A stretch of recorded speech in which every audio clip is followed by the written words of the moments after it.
Mail reproductive system के discussion में जो मेरा नेक्स्ट टॉपिक है वो है जो डक्ट सिस्टम है। सो हमने कहा था जो प्राइमरी सेक्स ऑर्गन है, प्राइमरी सेक्स ऑर्गन जो दो चीज़ें बनाता है, बार बार हम कह रहे हैं, एक तो गैमेट बनाता है और एक वो हार्मोन बनाता है जो सेकेंडरी सेक्सुअल कैरेक्टर को डेवलप करता है, वो तो टेस्टिस है। बाकी सारे ऑर्गन्स क्या हो गए, एसेसरी ऑर्गन्स हो गए और उसमें कुछ क्या आ जाएंगे, डक्ट्स आ जाएंगे। सो बेसिकली मकसद ये है, हम ये बताना चाह रहे हैं कि ये जो सेमिनिफेरस ट्यूब्यूल्स हैं जो टेस्टिस के अंदर थे और स्पर्म जो है वो इजैकुलेट होना है टिप ऑफ द यूरेथ्रा तक।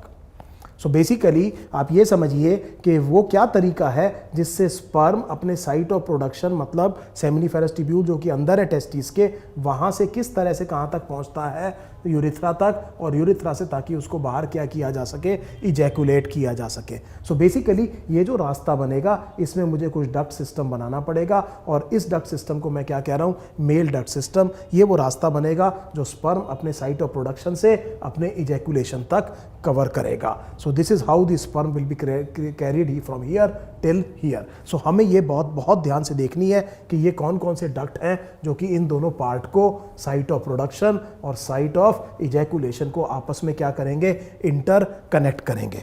सो जैसा मैंने आपसे कहा कि ये टेस्टिस है और टेस्टिस के अंदर बहुत सारे क्या होने हैं, सेमिनिफेरस ट्यूब्यूल। मैं फिर सेक ऑफ सिंप्लिसिटी के लिए बीच में से क्या हटा रहा हूँ, मैं सेप्टा हटा रहा हूँ, ये सेमिनिफेरस ट्यूब्यूल्स है। और ये सेमिनिफेरस ट्यूब्यूल्स के अंदर हमने कहा था कि सर्टोली सेल्स ने रिलीज कर दिए होंगे स्पर्म्स। इस प्रोसेस को भी आप स्पर्मिएशन कह सकते हैं, लेकिन क्योंकि आपकी NCERT release of the sperm from the seminiferous tubule को स्पर्मिएशन कह रही है, so I don't have an objection, आप उसी को उसको फॉलो कीजिए। So that means spermiation will be release of the sperm from the seminiferous tubule. और हम ये देखेंगे कि ये जो सेमिनिफेरस ट्यूब्यूल है इसके दो एंड्स हैं, इनके दो एंड से कुछ छोटे छोटे डक्ट आपको दिख रहे होंगे, ये जाकर के कनेक्ट हो गए।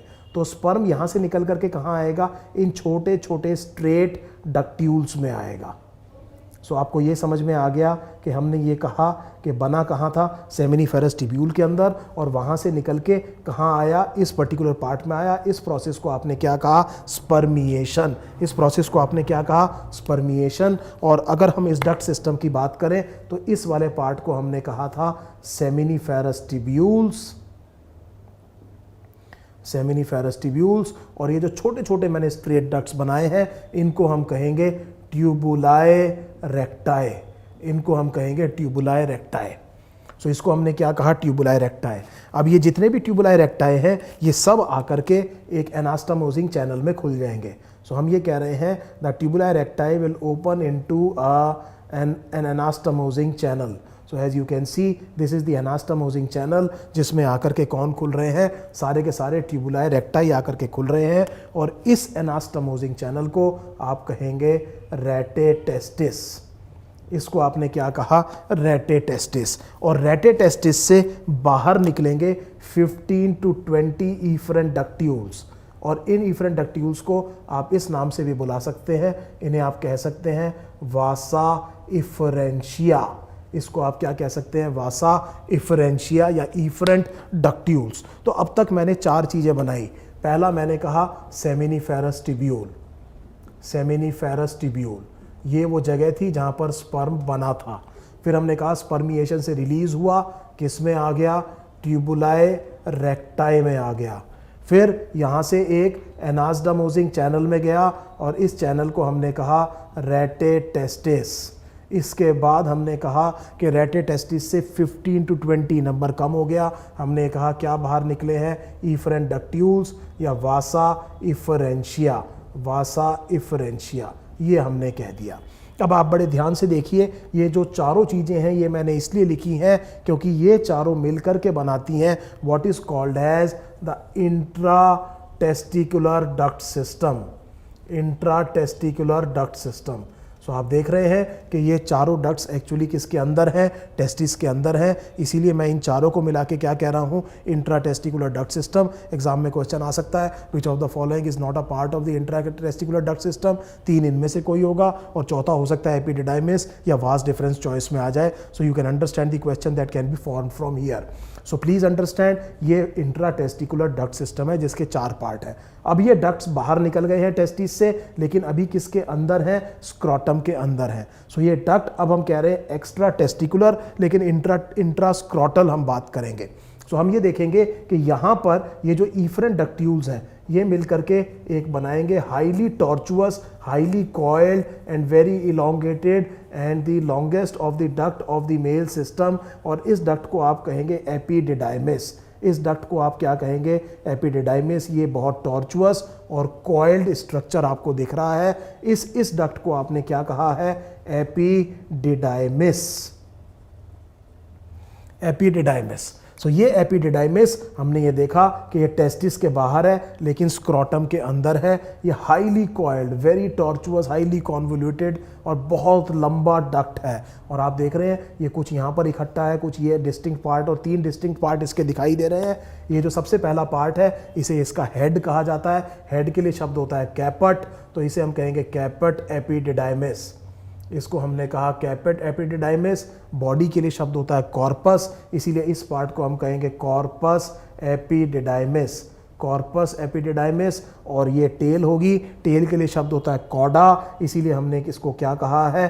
Coda epididymis. I hope you are getting these terms. So हमने ये कहा कि ये स्पर्म वासा इफ्रेंशिया से यहाँ आएगा कैपिट एपिडिडाइमिस में, वहाँ से जाएगा कॉर्पस में और कॉर्पस से आएगा कॉडा एपिडिडाइमिस में। यहाँ पर बहुत इंपॉर्टेंट क्वेश्चन को समझिए, बड़े ध्यान से समझिए।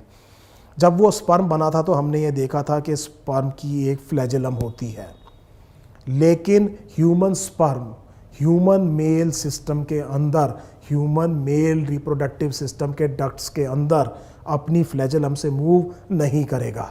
So the sperm does not move within the male body, within the male duct system, within the male accessory reproductive duct system with the help of its own flagellum. वो अपनी flagellum से move नहीं करता।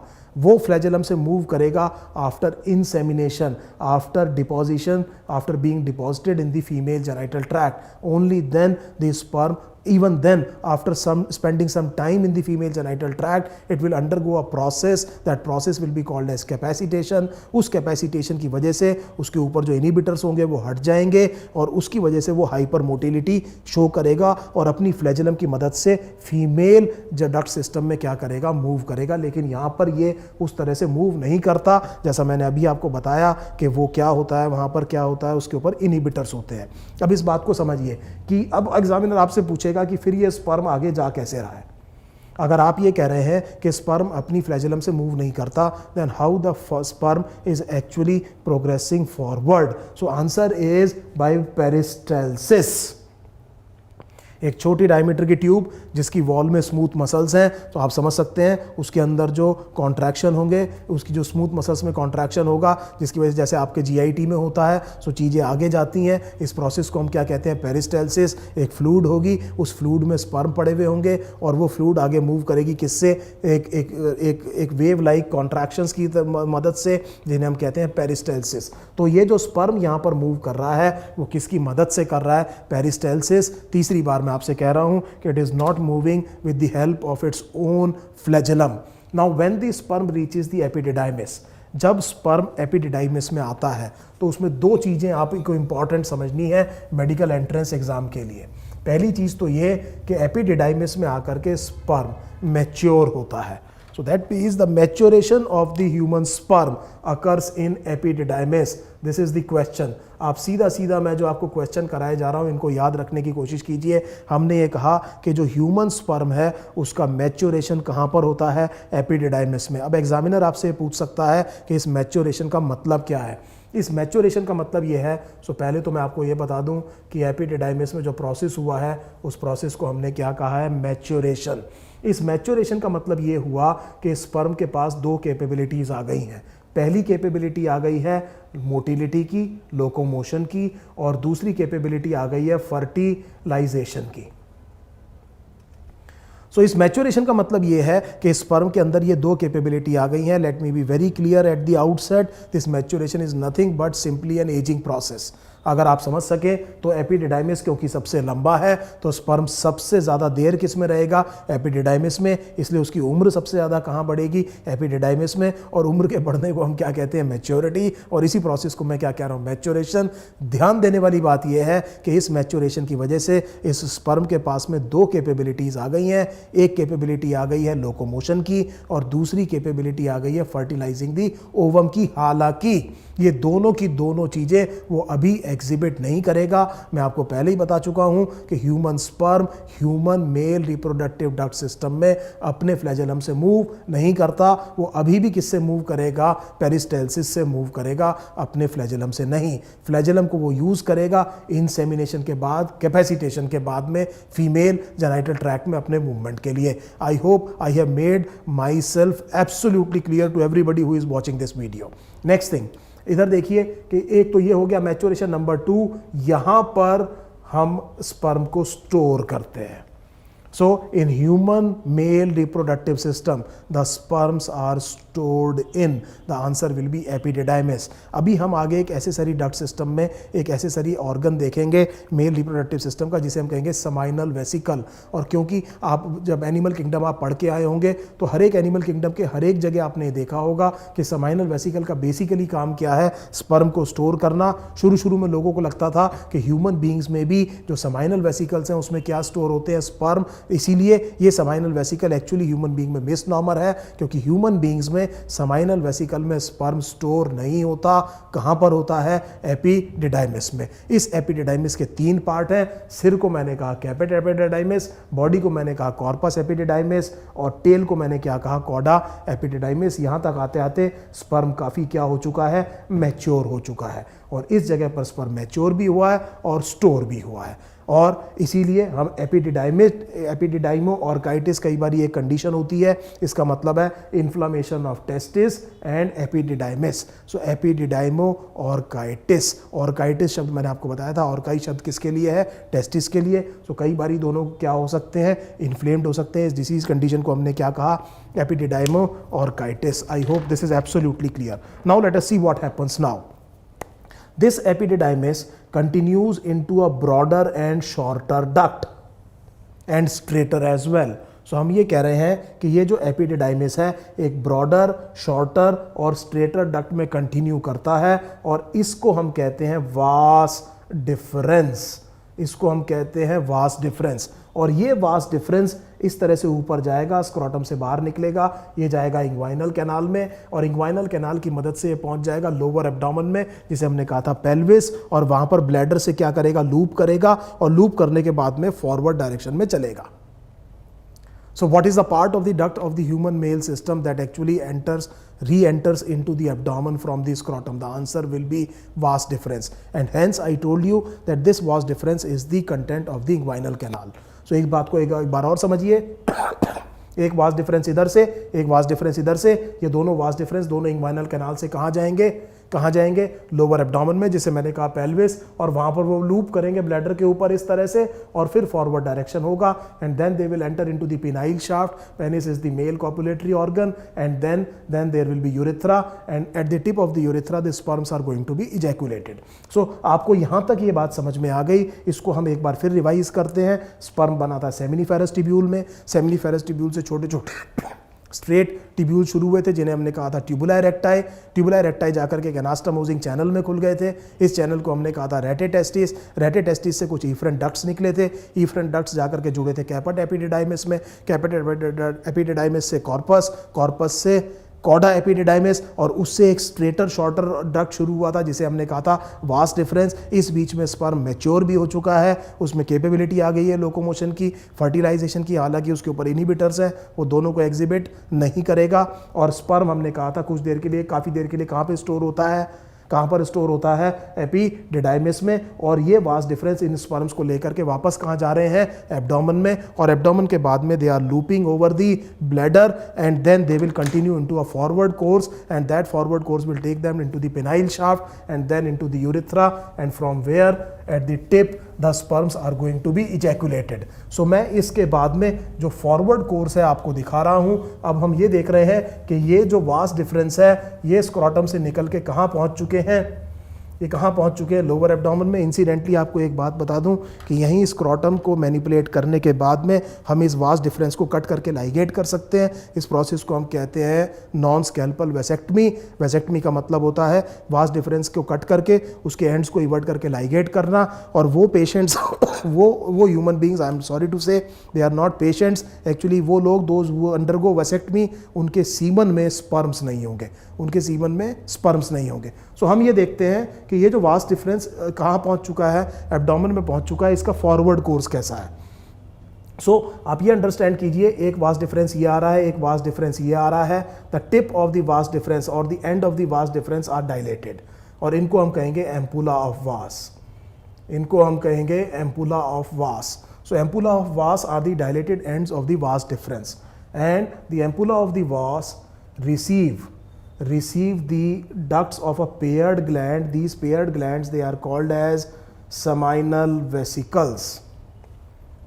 तो इस बात को आप समझे, हमने ये कहा था कि ये दोनों कहाँ से आए होंगे, स्क्रॉटम से, और इस तरह से लूप करके कहाँ जा रहे होंगे, फॉरवर्ड जा रहे होंगे। और हम ये क्या देख रहे हैं कि जो वास डिफरेंस है, इनके जो एंड है वो क्या है, डायलेटेड है। इन डायलेटेड एंड्स को हमने क्या कहा है, एम्पुला ऑफ वास। एम्पुला ऑफ वास में दो पेयर्ड डक्ट है जिसको हमने कहा सेमाइनल वेसिकल, उसके डक्ट्स आकर के खुल रहे हैं। आई hope this is absolutely clear. एक और क्वेश्चन कीजिए, just before ejaculation, just before ejaculation the sperms are temporarily stored in ampulla of vas। इसका मतलब ये हुआ कि एग्जाम में क्वेश्चन आ जाए कि ह्यूमन बींग्स में स्पर्म कहाँ स्टोर होता है, तो आपका आंसर क्या होना चाहिए, एपिडिडाइमिस। लेकिन अगर स्पेसिफिकली आपसे पूछते हैं कि just before ejaculation where are the sperms temporarily stored, then the answer is ampulla of vas. और एम्पुला ऑफ वास से स्पर्म के रिलीज को हम कहते हैं एमिशन।